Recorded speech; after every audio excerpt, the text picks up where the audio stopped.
Good evening, everyone. My name's Damien Marinaro, the School Council President.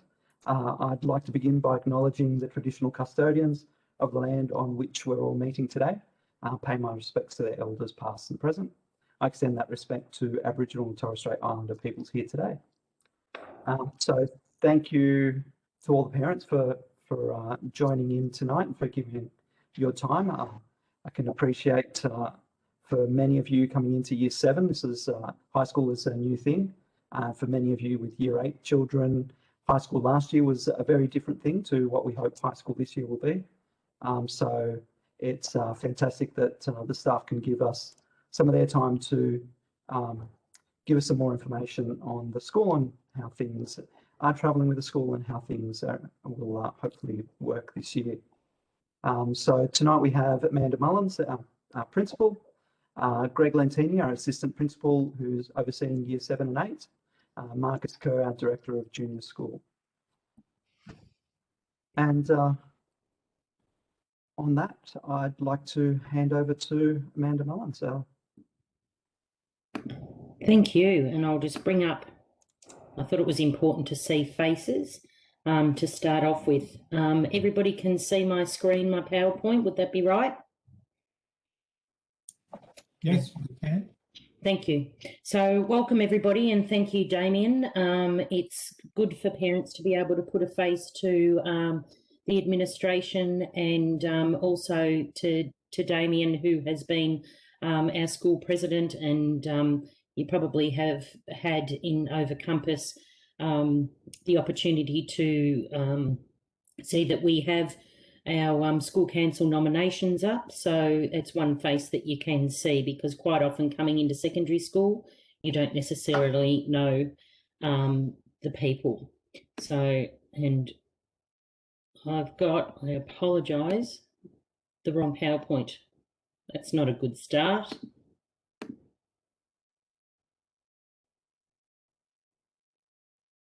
Hang on a minute, sorry, bear with me everybody, and I was testing it before.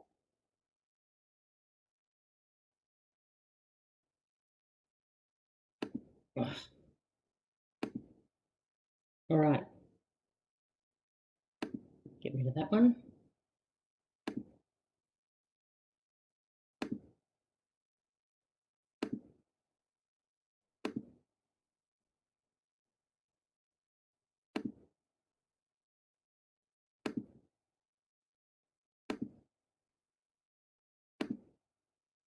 That's better.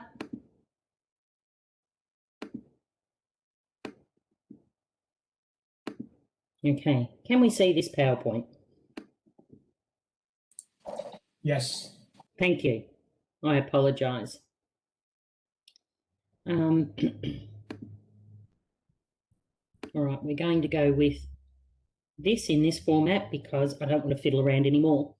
So thank you for coming. And I have taken the opportunity to today put together this presentation based on the questions that many parents put forward on the form. So we send out a form often for these type of events, so that because I know there's always questions that parents have, and sometimes you feel like it's hard to get answers. So this is based on what the questions were. By all means, if you have questions as you are going, put them in the chat function, and we will endeavour to answer those as we go along. So, but parents were going into slideshow. Okay. All right. Parents were asking what were our results from last year, and I've just given you a snapshot of our VCE and our IB, which is International Baccalaureate, results over the last 3 years, because I got asked what was the trends. So scores above 90, as you can see, have been maintained in VCE. So in 2018, we had scores above 90 of VCE at 25, in 2019, 26, and in 2020, we had 24 VCE students in the 90s. What has increased though, which is really pleasing last year, was our International Baccalaureate results. And that's the International Baccalaureate is quite different to VCE, and students have to do a number of subjects from different areas, from art, English, maths, science, and a language makes it quite different to VCE, where students can choose to do all math science if they want. So it is quite different, and we are introducing this at lower levels. So I'll talk to you about that a bit more. So this is another interesting one to have a look at, because VTAC first round offers means students that in year 12 have to apply for university. And in this case, last year, the first round offers, 98% of our student cohort in year 12 got a first offer to the university of choice.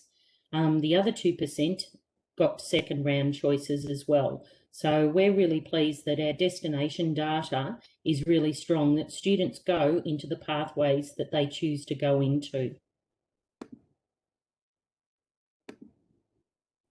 For our VCAL students, VCAL is applied learning, where students get the opportunity to experience a workplace environment.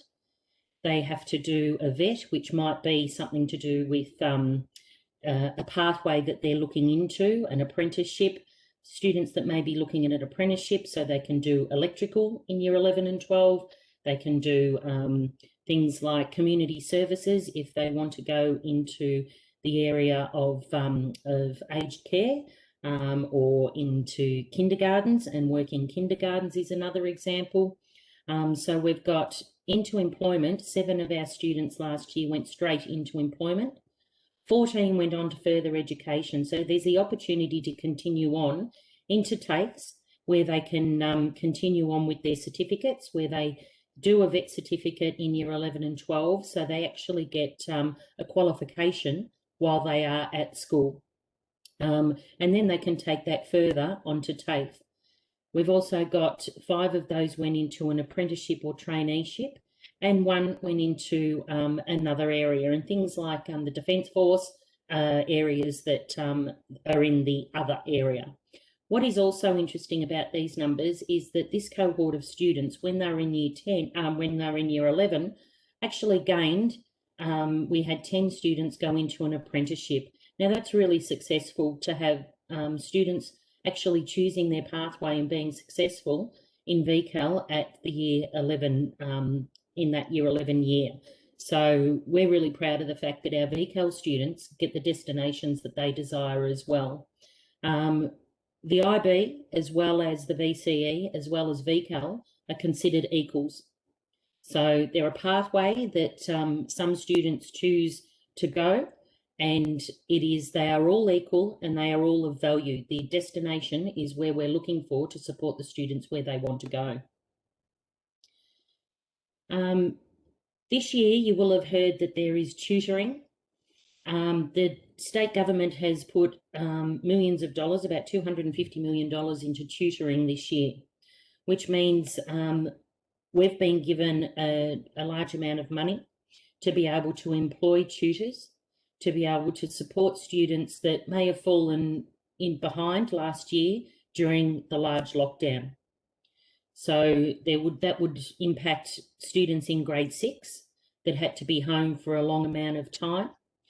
And we are putting in place that extra support in small groups so that we can fill the gaps that might have occurred because their learning was from home last year. So we're doing it as a support in writing and in English skills. And this one is, we will withdraw students from their class over a 5-week period, 3 times per week. So we run 49-minute periods. So 3 times 49 minutes a week for 5 weeks. Some students, not all, will be taken out of class to work on skills that we've highlighted that they need support in improving. So this has started this week after we've done a fair bit of testing. It's also, we've looked at student reports and information that have come from the primary school as well, to be able to highlight who the students might be.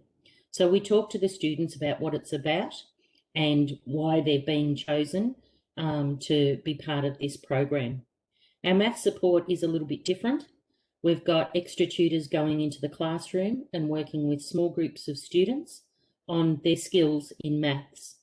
Now, there'll be different times where some students only need to be out of class for 2 weeks because they've picked up the skills that we've identified really quickly. We're also making sure that students aren't taken out of class out of their health and PE class, because we appreciate that students need to run around, especially our younger students. They need to do that PE. So we're not taking students out of PE, and we're making sure that we're not taking them out of the same class all the time. So we've identified students through testing, reports, teacher observations, as well as student work samples. So we've had students write, and we've actually analysed that writing, for example, as well as maths testing, to be able to highlight areas where we need to help students to improve. It's also for students that might have fallen a bit behind, that were doing very, very well, but the lockdown meant that it was pretty difficult to continue at that level. So another example that we're doing for our senior students is that I've got a VCE ex-maths teacher coming in during the day on a Thursday, and they help out with students opting into maths support. We've also got it for biology, and we've got it for chemistry as well, because we have a lot of students in those areas. We're starting to run after school sessions for drop-in sessions as well, where students aren't made to come, but generally, especially at the VCE, they appreciate that extra support. So there will be homework clubs too for juniors. We're just seeing what is the best way forward to be able to support all students as best we can.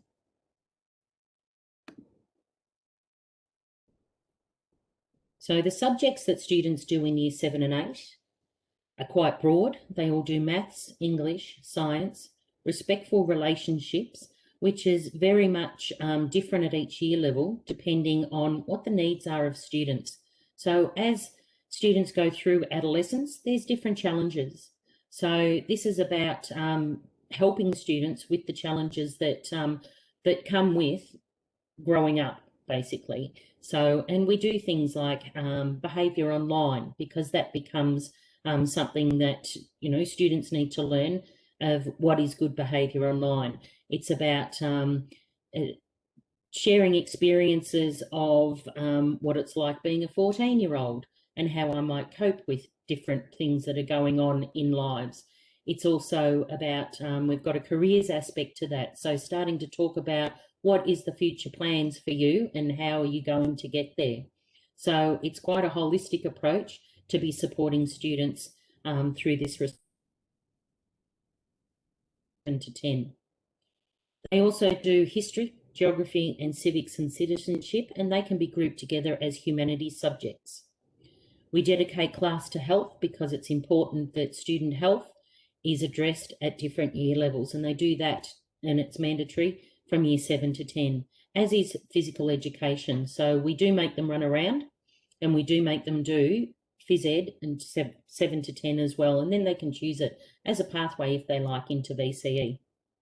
In our art area, we have music, art and drama, and we have languages. They can do Spanish, Italian, Japanese, and Chinese, and we're very strong. We get VCE classes in Chinese as well as Spanish. And then in technology areas, we do food technology, materials technology, and I forgot to put ICT on there. So we're increasing, we're looking at what is the needs of students. We're asking students this year, are your needs being met? Because the feedback we're starting to get is that they want more of more computers. We're living in a world where there's a lot of pathways in ICT, so we're increasing the number of and the opportunities of what students can do at that level. It's really important that students get a taste of all of these different areas, because coming into the Year 9 and 10 and 11 and 12, they start to make choices. So we pretty much make students have a taste of everything, so that they can be informed about the choices that they're going to make, and they work out what they really like and maybe what they don't like so much.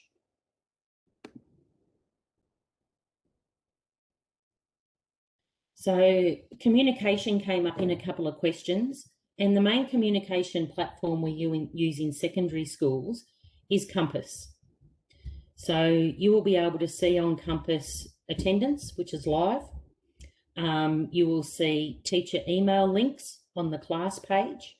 You will be able to see what classes your son or daughter has got for that day. You will see work posted and assessment tasks that are posted. You will also get notifications at different times via Compass. Some people will get these as SMS. Others have chosen to get it as an email. Sometimes you get it as both. And you will see positive rewards and merits on there. If a teacher posts a positive reward or merit, that will come onto your individual Compass.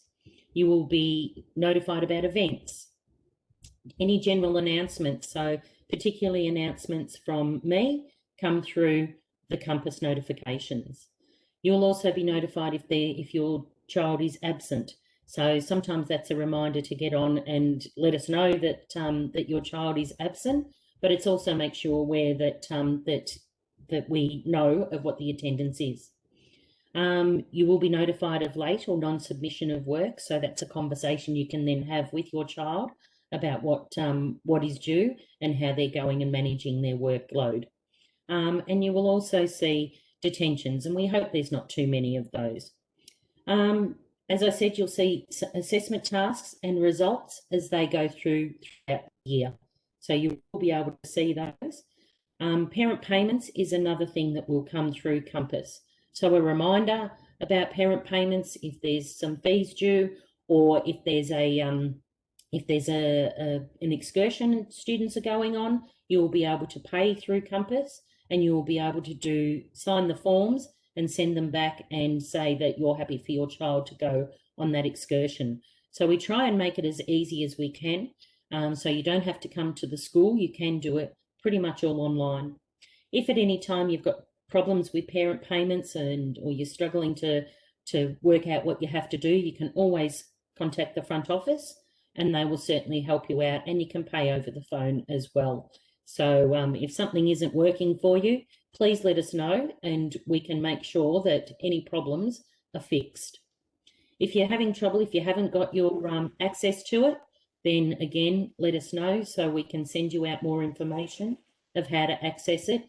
Parents will have their own access code to Compass, and it is a parent portal. And I ask you to please don't share that with students because it is about your information. Sorry, I'll feedback. Can everybody just mute, please? Breaking up, but I can hear you. Okay, it's all right. I've got it now. I'm back. Can you hear? Yep. Good. Yep. So please let us know if you haven't got your password to log into the parent portal on Compass. As I said, it needs to be a parent passcode. Students have their own. They see a different screen than you will. So it's really important that you keep it as your own, because you're able to tell us whether students are absent or not. So it's really important that it remains yours. And can I just throw in, as you move on there, that parents can actually use two versions of Compass, and we do get questions around that. If you've got the app installed on your phone, the app allows you to do some fairly basic functions, including seeing the timetable of your child for the day. If you slide the entire screen over to the right and open in browser, you get the full function of the full Compass website, which we use at school all day. So that's where most of those functions that Amanda spoke of can be accessed in that browser version. Okay. Thanks, Amanda. Thanks, Marcus. Reporting and interviews were also a question. So we have 3 progress reports per semester, and one is coming out probably the end of next week or on the Monday of the following week. We've pushed that back. The 5-day lockdown does pose an issue in term 1, as the fact that we have photos which take students out. It's quite disruptive, and we also have swimming sports, so we've lost a number of days. So we go for 3 progress reports, and that's just a quick snapshot of an update of academic progress. Are students meeting the requirements, or are they at risk of not meeting the requirements? And the effort and application, because as parents, we like to know that the kids are going to school and they're putting in their best effort. So, and that's really, really important. Then we have detailed written reports at the end of each semester. So you get 2 of those. These are all going to they'll be posted on Compass, and you will know when you have access to those. As we go throughout the year, the assessment tasks will appear at different times on Compass. We also have parent, teacher and student interviews at the end of term 1 and term 3. At the end of term 1 this year, we're going to be doing them online. And that's purely because we're still in a situation where we can be locked down within, a day. And it means that we're making decisions for term 1 based on the fact that this can happen. So rather than confuse everybody and have plan A and plan B, we're going to hold the interviews online using WebEx like we are now.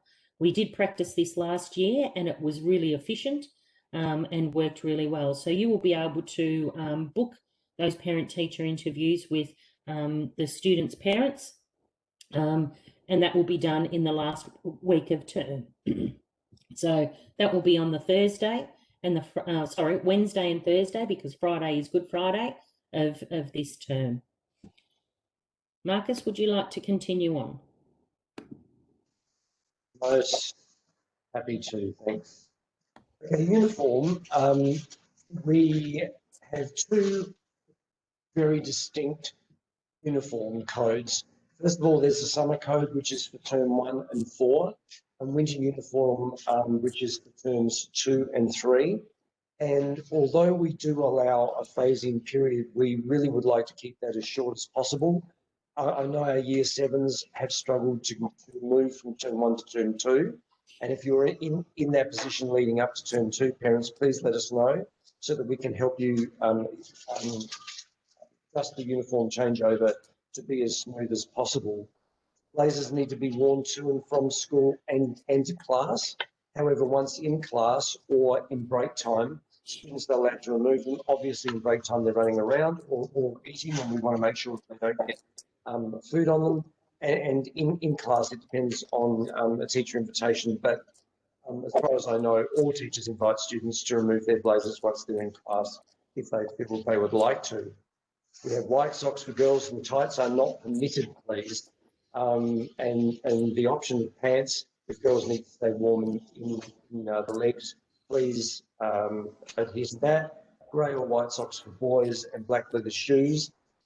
Please avoid leather runners. I know they can appear to be to the uniform code, but we do ask black leather school shoes to be worn and the runners to be preserved for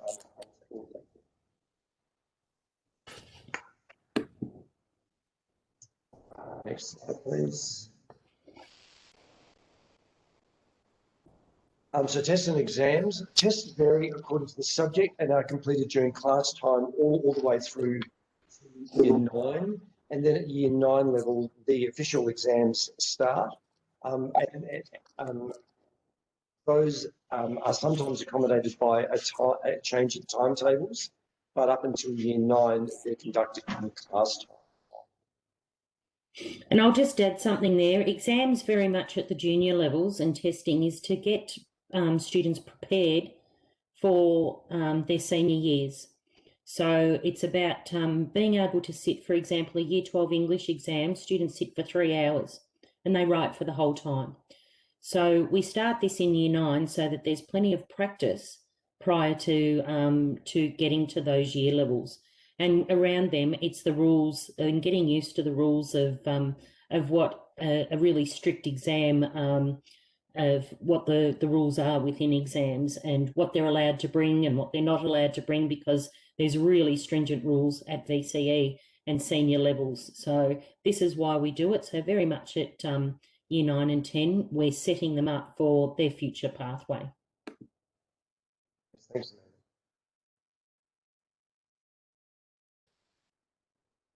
Amanda. Are you speaking to the IB or? Yep. Yep. So there was a few questions about how do I get my child into IB. At the moment, we only do the diploma, which is at year 11 and 12, and they call it year 1 and year 2. We also have an IB Link program in year 10 that prepares students to go into the International Baccalaureate course in year 11 and 12, so they get to understand what it's about. In year 7 this year, we are trialling out GEMS. Now, GEMS stands for Geography, English, History and Civics and Citizenship. Students do GEMS in year 7 for 9 periods per week, and they do this with the same teacher. So we do this so that it replicates a smaller model of what they do in primary school with the one teacher. So we group those subjects together rather than have separate teachers. They have that point of contact for a lot of the time during the week.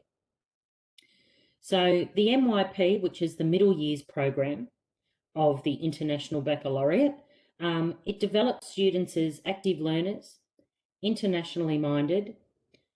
They're able to empathise and understand others' points of view from around the world and have the intellect and skills to pursue lives of purpose and meaning. A big part of the International Baccalaureate is doing a community service, and in year 10 they volunteer and do volunteer work. So that's where the community mindedness and having the purpose comes into it, and empathy for others. You will get the opportunity to know more about the International Baccalaureate. We are very much at the beginning of looking into testing whether the MYP, the middle years program, is going to work for our students, and we need to get feedback from students this year in year 7 and year 10 to say how we can improve that so that they have a better understanding of what the opportunity doing the International Baccalaureate in year 1 and 2 or in year 11 and 12 will bring them. So there is a IB learner profile, they call it, and we want all students to be inquirers. We want them to be active in asking questions. So we want them to ask why. So when we all had little children, why used to be, it was a question that they asked very often. So now we're going back to it. We want students to understand, ask why is this the case? We want them to be knowledgeable on not just the local environment or the local community, but beyond the local community, what's happening at a global level. We want them to be really critical thinkers, and we have access to so much information these days through the internet, for example, that they have to actually think and be able to analyse whether websites they're looking at and information that they're looking at is valid information, and to be able to not to think for themselves and make really good choices about information that they believe is to be correct. Communication is very strong in this area. So communication is something that we all need to do in the workforce.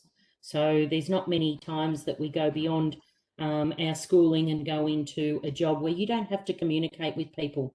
So they're taught communication skills. They're principled. They're open-minded to new things. We want them to be caring, risk takers in the way that they challenge themselves, that to be able to make a mistake in their learning and that be okay. And we do this across all areas, that we really encourage kids that it's not about you're better off having a go and making a mistake, because we learn really well from our mistakes. So it's taking those calculated risks, and that's the way we learn best. Quite a balanced student. So this is where it comes in, that it's quite a broad range of opportunities that that they have to do a number of areas such as art and languages and maths and a science and a humanities. So it's quite a broad choice that they are making in what they are choosing to learn, and that they can self-reflect, reflect on their own learning and how they can improve themselves.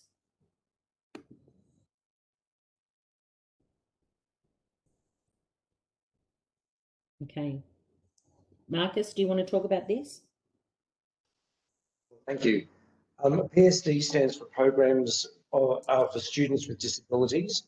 And there are a number of ways that we look after the needs of those particular students. So during transition from primary school to our site, I either physically attend the school along with Gren Legantini, the assistant principal who's with us now, or last year, unfortunately, virtually.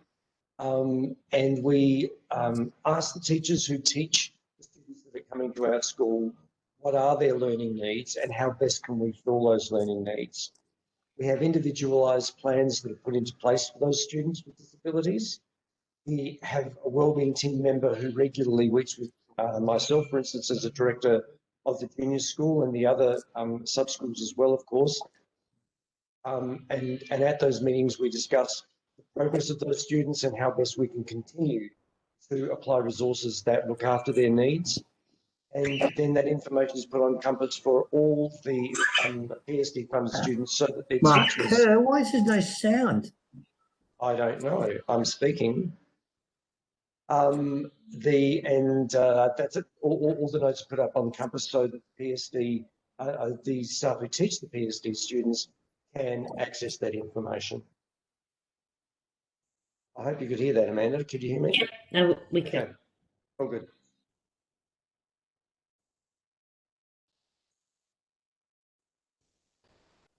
I'll speak to this if you don't mind as well.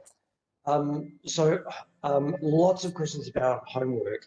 Homework is an expectation at the school. We start quite low. Some students may not be coming home with homework at the moment in Year 7, perhaps. As a transition, we don't want to overload them. They're already quite highly loaded with information about how to get around the school and where the facilities are and who the teachers are and what their requirements are in each class. But very soon, the expectation will ramp up to 10 to 15 minutes of homework for the subjects that they study each day.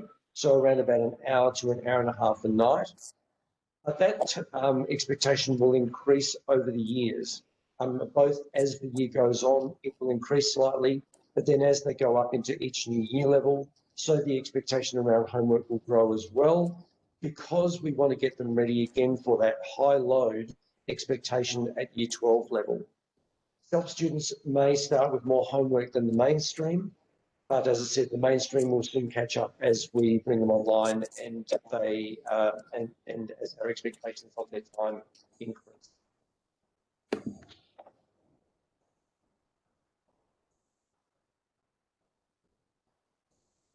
Again, quite happy to speak to this. So there's a number of clubs that operate within the school, around about a dozen of them at the moment. So we do have a cadets unit operating, which happens after school. There's the cafe club, chess club, debating, K-pop. I'm sure it's got something to do with music, I'm told. Library reading club, manga club, maths homework. There's a news feed, public speaking. There's a student-led Instagram, which is facilitated through a competition or competitions. There's a textile club and various wellbeing clubs that operate throughout the day, throughout the week, and are accessed by students. This week, though, is our O week, and opportunities are being given to students to sign up to these clubs online. And various members of the clubs are presenting to classes, particularly Year 7s and 8s, and at the moment Year 9s as well, to drum up some support for these clubs and get some members in to include the students in things that are not just straight curriculum expectations at the school, and to help to bind them to the school and get that sense of connectedness to the school and to other students from other year levels as well. So the other thing that isn't there, we've got performance, so music bands, also students can join, and they practice usually after school. Choir practiced at lunchtime today, so there is students that would like to sing. There's the opportunities to do choir. And we also have very strong inter-school sports. At the moment, students are going out playing volleyball. So throughout the year, students will get the opportunity, if they would like to join in a sporting team, then they get to leave the school and compete at the inter-school level, and that might be that might continue on to the regional level and so on. So we have been really successful in different sports that can keep on going. So there's also those opportunities that happen every day.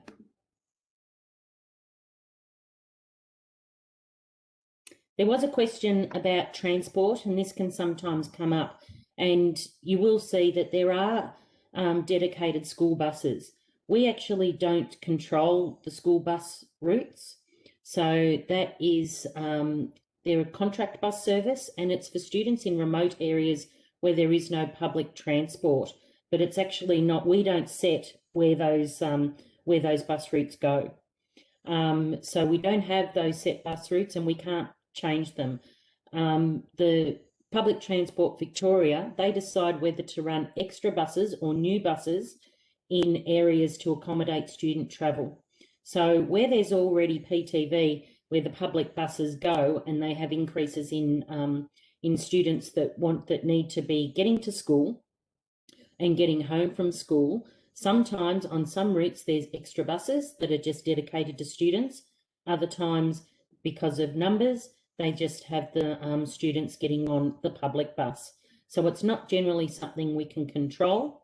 If you have any concerns about those bus routes, then Mr. Lentini will take your concerns. If you would like to contact the school or email him, he can help you out with what this all means. But it's not something that we can control that easily.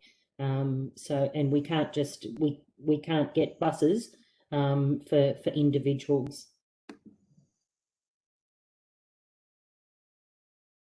I really would like you to have a look at our website by either Googling Werribee Secondary College, or the address is there. It's really up to date. So it is a new website, and we continually keep that updated. It is a person's role at the school to make sure that is maintained, so that sometimes it's easier to have a look at the website first if you have a question. Things like SELP applications and testing, all of that is up to date as we speak, so that you can go on, and that will give you all the information that you need. So it also has information about, there's information called a panorama that gives you an insight into the type of data and where we sit within schools in the local area, how our NAPLAN results look. So if you want to look into more results of what the school actually achieve every year, that is also on there. We are currently writing our annual implementation plan, because we have a new strategic plan. So a strategic plan runs for 4 years. So we do 4 annual implementation plans, 1 for each year. And that's our plan to keep improving at the school. So that will be up on the website by the end of term, because because it's brand new, we're still writing it. So when that is there, you'll be able to see what the plans are for the school, which will impact your children over the next 4 years.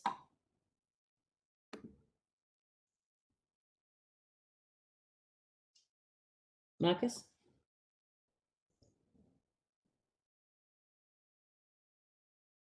You're on mute. I think after 6 months of doing this, I would remember that. There is always avenues if you have concerns or questions about your children's learning. Anything around the academic concerns for individual subjects. So if your child is having difficulty in maths, or in science, or in PE, please contact the individual teacher via email. You can do that, as Amanda mentioned, by going into Compass on the class, the timetable that your students have been given with. That will take you to the subject class page, and there will be an email link to that teacher, and you can just email them and say, can you please contact me, or email me back, I've got concerns. If you've got academic concerns in multiple subjects, then please feel free to contact your year level coordinator via email. In each sub-school, there's a sub-school director, and 2 year level coordinators. In my case, the year 7 and the year 8, in the middle school, year 9 and year 10, in the senior school, year 11 and year 12. And they can address or start to look into why there may be multiple concerns in multiple subjects. In year 7, the coordinator is Tom Breed and his email contacts are there. In year 8, it's Jodie Hugo, her email address, and I've also included mine, which is there. And they will speak to me or communicate with me if there's a problem that they need help with as well, so I can support them, making sure that all of your concerns are followed. Thank you. I'll just stop sharing. Now that answers all your questions. I couldn't see what was going on in the chat. Can I just ask Narelle and Greg, were you answering chat questions? Yes, we have been, Amanda. I'm in the process right now. Okay. Yep. Can I just give you a minute? If you have any questions, pop them in the chat.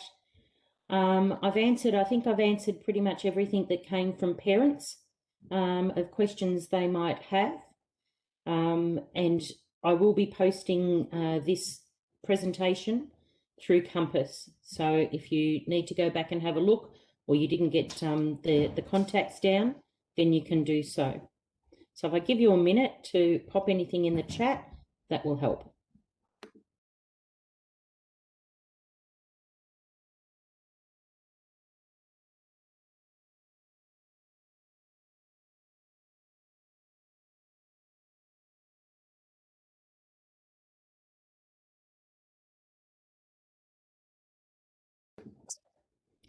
Okay, with languages, they stick to the same language in year 7 and year 8.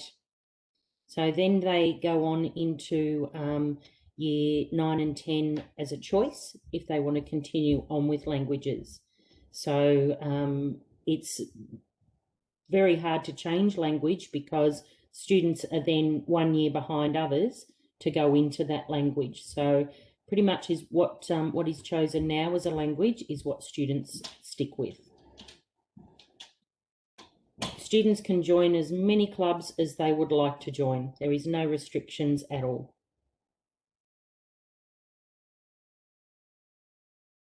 As far as practicing for NAPLAN, we don't encourage practicing for NAPLAN. We don't encourage teachers to teach to NAPLAN. NAPLAN results is just one snapshot of what students are able to do. So we use it for that reason, but we also, teachers use a lot of formative assessment. So that ongoing assessment that they see in the classroom that then dictates or gives them an idea of what the next steps are to be supporting students. So whilst we use the NAPLAN results, it is a snapshot, and it's not something that we encourage that we need to study for NAPLAN. And it's not something that can be high anxiety around NAPLAN. We don't want that to be the case.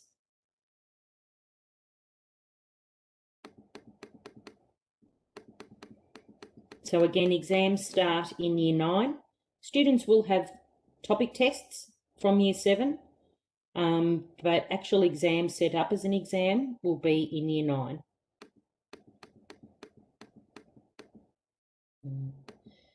With the CELP program, students that may not be in CELP in year 7, teachers are able to recommend positions come up in year 8, year 9, or year 10, and there are opportunities for movement. So, and that is often students might not have even attempted to be in the CELP program, but are candidates for CELP because they're working at a higher level, and we're able to recognise that as a staff.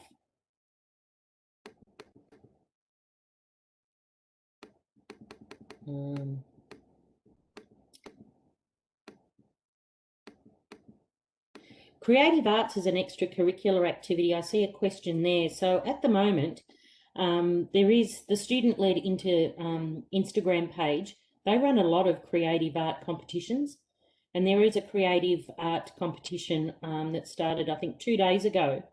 So it is, and they started this Instagram page up, and lots of students joined during last year's lockdown. And there was lots of extracurricular activities with creative arts where students were able to put their artwork up online.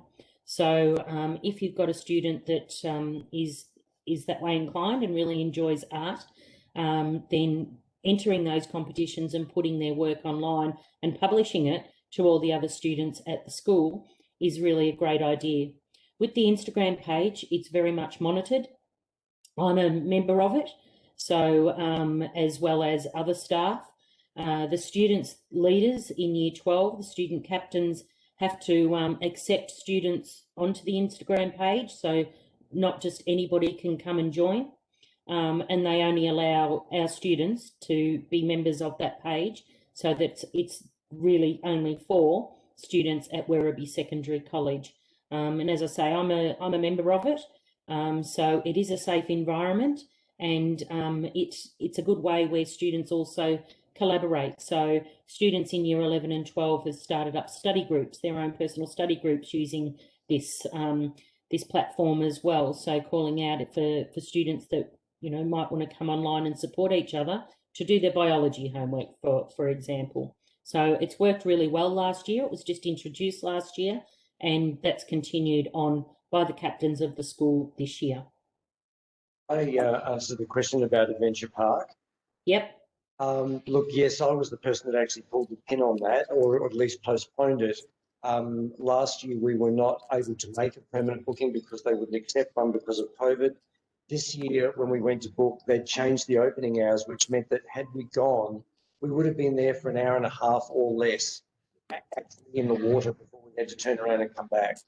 So I actually said I would have a look at the Adventure Park times next season, and I gave them the feedback that there are many schools that would find it difficult to get there because of their opening times for this season next. So they're having a look at that again for next season. As for other activities that the students do, we were fortunate in a way that COVID delayed the orientation day at the end of last year, and it was postponed until the first day back this year. Students went through a number of activities with their GEMS classes and their dedicated GEMS staff at the beginning of that day and throughout the day. That gave them a get-to-know-you activity that day. And then each subject at Year 7 level has about a week or two's worth of activities where they do orientate the kids, if you like, with their class members and their subject. And then their RRP teacher has a lot of introductory activities that they also run with the class. So all of that's embedded in the curriculum, if you like, at the beginning of the year for Year 7s anyway. And Adventure Park is the icing on the cake. Unfortunately, we may not be able to put the icing on the cake until December or late November this year, but we'll keep that open. If there's other activities that I can organise, I'll certainly keep an open mind and be looking at that throughout the year.